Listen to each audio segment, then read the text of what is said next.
Bienvenue dans Intime Connexion, le podcast qui t'aide à oser l'épanouissement intime. Je suis Zina Hamzaoui, sage-femme, sexologue clinicienne, auteure du livre Chute Hashoma, thérapeute de couple et surtout passionnée par le bien-être des femmes et l'épanouissement intime du couple. Dans ce podcast, nous allons plonger au cœur des sujets sensibles et parfois tabous liés à la sexualité en créant un espace sûr et bienveillant pour des discussions ouvertes et éclairées. Intime Connexion est dédié à toutes les personnes qui cherchent à comprendre, à développer et à améliorer leur vie sexuelle.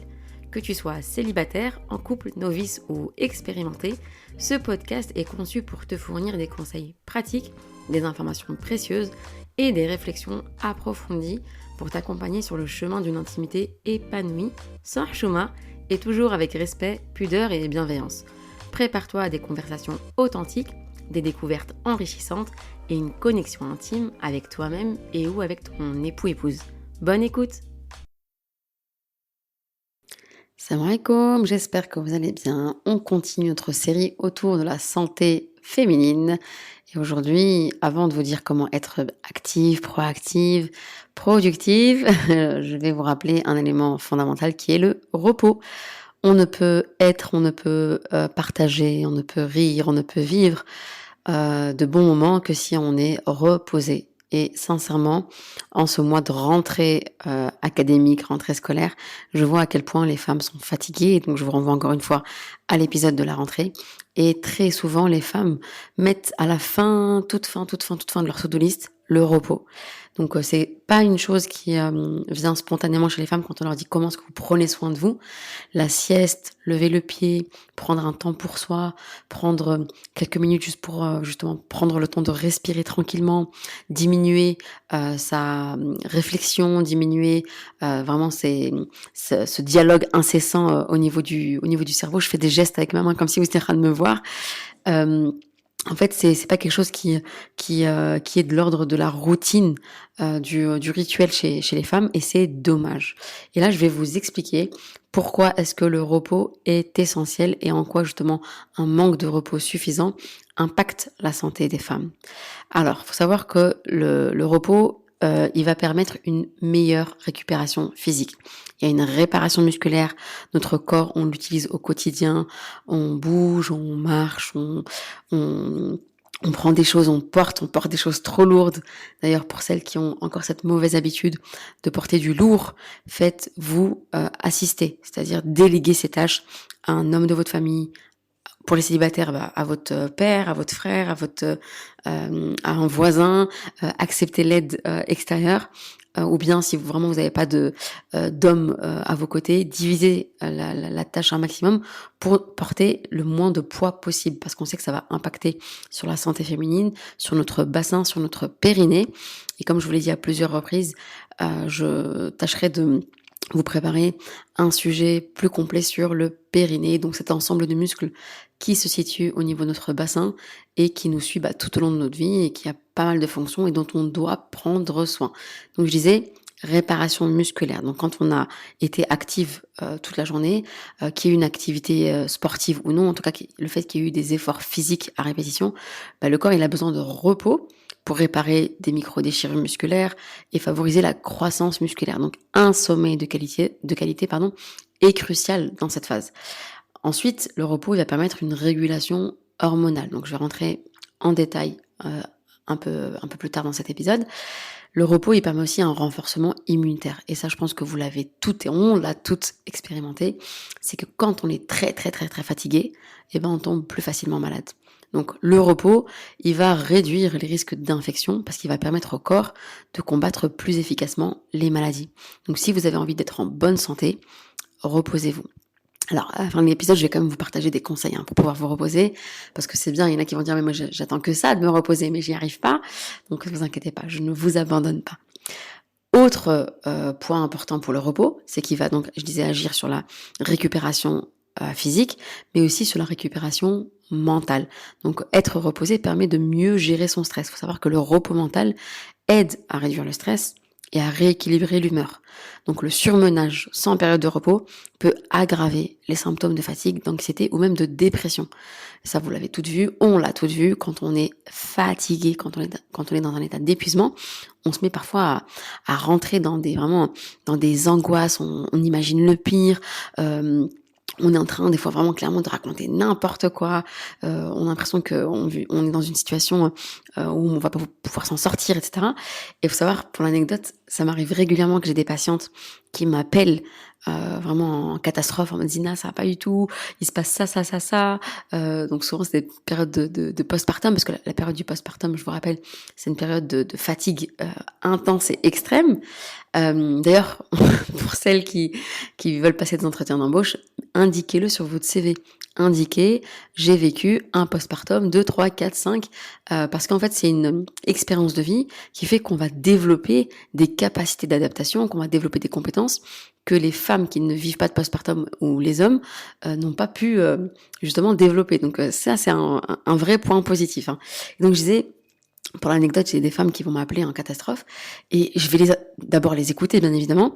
Et puis, je leur dis, OK, c'est quand la dernière fois que tu as dormi plusieurs heures de suite? Et là, elles me disent, mais non, en fait, je dors plus. Ça fait plusieurs jours que j'arrive pas à dormir. OK. Là, tu vas pas prendre de décision radicale pour ton couple ou pour ta relation avec ta famille ou ta belle famille ou que sais-je. Tu vas demander à dormir. C'est-à-dire, tu vas confier ton enfant à soit ton mari ou à quelqu'un de ton entourage. Si ton mari travaille, tu vas lui demander même de poser un jour de congé, mais là, tu dois dormir. Ça relève de ta santé et ça relève finalement de ton bien-être. Ok ? Et une fois que tu auras bien dormi, tu me rappelles et on débriefe. Et très souvent, vraiment, dans la majorité des cas, elle me renvoie un message en mode « Merci Zina pour le conseil, ça va beaucoup mieux ».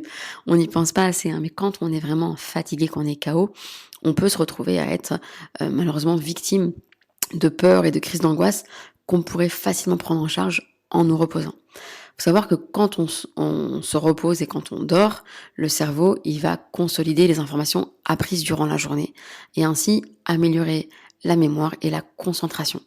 Donc c'est particulièrement important pour nous les femmes qui jonglons souvent entre plusieurs responsabilités, le travail à l'extérieur, le travail à l'intérieur, nos relations familiales avec les enfants, avec le couple, avec les amis, avec les voisins, etc., etc.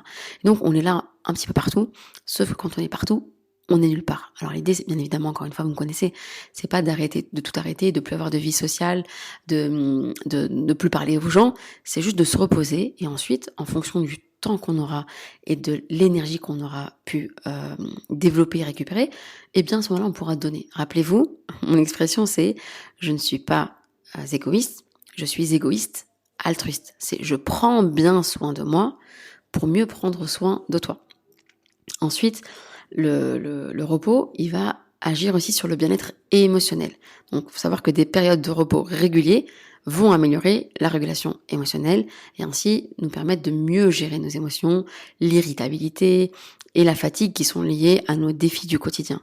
On l'a tout expérimenté, quand on est fatigué et qu'on vient un petit peu nous titiller, nous embêter, on démarre au quart de tour parce que on est hyper irritable et on n'a pas cette capacité à gérer ses émotions parce que voilà, on est juste fatigué. Il faut comprendre que le repos, il va impacter notre santé en tant que femme, d'accord ? Donc au niveau physique, au niveau cognitif, au niveau de la gestion du stress et au niveau émotionnel. Mais pas que. Le repos, il va aussi agir sur notre cycle menstruel, donc sur sa fréquence, sur sa durée et sur les symptômes qu'on va développer. Et bien évidemment, quand je parle de cycle menstruel, je pense à la marque Soak-Up. Je vous en ai parlé. C'est une marque vraiment, ça a été une très belle découverte pour moi. Et d'ailleurs, je remercie les patientes qui m'en ont parlé à plusieurs reprises. Donc, une marque qui a été développée par une femme. Et moi, j'adore les projets qui sont menés par des femmes, qui a été développée par une femme, donc Socona, pour les femmes, pour le bien-être des femmes. Donc, elle a développé toute une gamme de produits autour du cycle menstruel et du confort menstruel des femmes.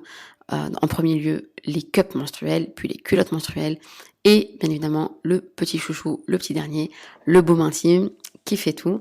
Donc, il fait tout, parce qu'il agit à plusieurs moments de notre cycle, et on peut l'utiliser pour plusieurs spécificités. Et c'est tout simplement du kiff parce que sa texture elle est agréable, c'est pas un baume qui est collant, son odeur est très on va dire est très bonne, c'est pas quelque chose qui va prendre au nez et c'est pas quelque chose qui est aussi on va dire insipide, qui est fade. Et voilà, je viens de dire le mot fade parce que c'est aussi un baume qui est comestible et donc qu'on peut utiliser lors des moments intimes en couple. Donc je suis vraiment contente que vous m'ayez parlé de cette marque, donc SoCup, Cup, CUP. Et donc, je suis contente aujourd'hui de vous la faire découvrir à mon tour.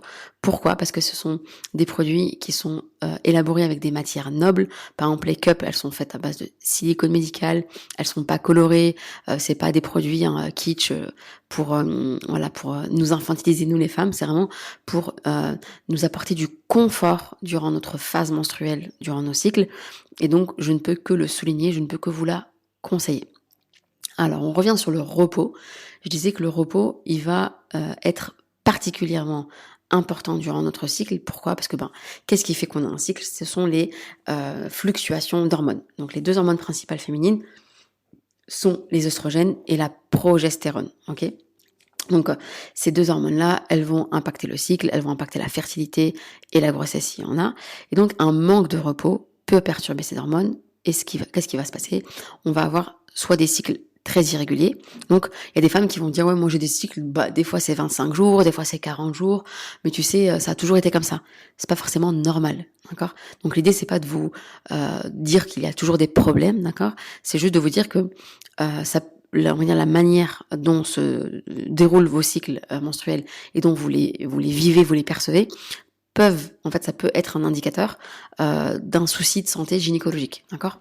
Donc ça, je disais, ça peut créer des troubles menstruels et aussi des problèmes de fertilité, d'accord ? Ça, c'est quelque chose qu'on voit de plus en plus souvent, des couples qui vont consulter parce qu'ils n'arrivent pas à concevoir un enfant, et quand on regarde un petit peu de plus près, on va voir que la femme, elle est juste épuisée, donc que ça a impacté négativement sa production d'œstrogène et de progestérone. Donc vraiment un bon repos, que ce soit le sommeil nocturne, donc vraiment la nuit, il faut dormir, ou bien que ce soit les siestes de façon quotidienne. Donc une sieste, c'est pas 2 heures de dodo l'après-midi, ça peut être vraiment 10 à 15 minutes, où hop, on décroche, on n'est pas face à un écran, on est dans une atmosphère où il y a une petite pénombre et on se laisse un petit peu aller, juste le temps presque d'entrer dans un sommeil un peu plus profond et hop, on se réveille. Ok, c'est limite ça. L'autre hormone qui impacte le cycle menstruel et dont on ne parle pas assez chez les femmes, c'est la testostérone. Donc, savoir que cette hormone, elle est présente en plus faible quantité chez nous que chez les hommes, mais qu'un manque de sommeil, il peut réduire en fait le niveau de testostérone, ce qui va impacter notre libido et notre vitalité. On a besoin de testostérone, d'accord ? Donc, si vous avez envie de prendre soin de votre cycle et de votre libido, eh bien, sachez que si vous ne vous reposez pas, vous allez venir un petit peu mettre KO votre niveau de testostérone. Alors, le repos, il va impacter encore d'autres hormones, mais aussi, je voulais parler d'un point qui est important, qui est la gestion du poids, parce que là, le repos, il va interférer dans le développement de 2 hormones qui sont la leptine et la ghrelin, qui sont responsables de la régulation de la faim et de la satiété. Donc, parfois, on va manger n'importe quoi à n'importe quelle heure, et quand on vient un petit peu screener et étudier un petit peu nos comportements alimentaires, on va voir, donc quand on va mettre ça en parallèle avec notre sommeil, on va voir que effectivement, on a développé des troubles du comportement alimentaire à cause en fait d'un sommeil qui est lui-même perturbé. Donc, un repos insuffisant augmente la ghrelin, ça veut dire qu'on va avoir tendance à avoir faim beaucoup plus souvent, et diminue la leptine, donc on n'a plus cette sensation de satiété, d'accord ? Donc on a l'impression qu'on doit toujours manger, donc ça va augmenter notre appétit, et du coup, comme conséquence, ça va donner lieu à une prise de poids. Donc il y a encore d'autres effets sur du manque de repos par rapport à différentes hormones. Je vais m'arrêter là par rapport aux hormones, histoire de pas vous assommer d'informations aujourd'hui. Mais en tout cas, ce qu'il faut retenir, c'est que un sommeil insuffisant va perturber plusieurs systèmes hormonaux, allant des cycles menstruels à la gestion du stress, tout en impactant la santé mentale, le métabolisme et la fertilité. Donc, quelques petits conseils pour avoir, on va dire, un sommeil et en tout cas un repos suffisant, ça va être de trouver en tout cas un petit moment dans la journée où on peut lever le pied, diminuer les interactions sociales avec les autres. Pourquoi ? Parce que justement, ce n'est pas gérable d'être tout le temps, partout, avec tout le monde, et que notre cerveau, il a besoin de juste se reposer, de pouvoir avoir moins d'informations à traiter. Autre conseil, c'est bien évidemment de diminuer l'exposition aux écrans. Pourquoi ? Parce que en fait, on s'en rend pas compte, mais le fait d'absorber autant d'informations, ça demande quand même du travail à notre cerveau. D'accord ? Ça va aussi nous faire énormément réfléchir de « Ah tiens, j'ai vu ça, c'est intéressant ». Donc ça va amener plein d'autres prises de décision qui de base n'étaient absolument pas nécessaires. Ensuite, le repos physique, ça peut juste être de s'allonger. Donc on va parler ici de repos allongé. Donc ça c'est vraiment important de le comprendre, c'est pas juste être assis en train de regarder un film, d'accord ? Ici on va vraiment faire un repos allongé, et là je vous conseille bien évidemment de découvrir la respiration abdominale. Donc je vous en ai déjà parlé dans un autre épisode récemment, c'est de prendre le temps de prendre une bonne inspiration et de souffler tranquillement. Donc ça prend quelques secondes et on va répéter le cycle plusieurs fois d'inspiration, d'expiration, jusqu'à sentir un état de relâchement. Pour celles qui le peuvent, je vous invite à pratiquer une activité sportive, une activité physique qui va vous permettre justement par la suite d'avoir une bonne fatigue, comme on l'appelle, et d'avoir bien évidemment une détente musculaire suffisante.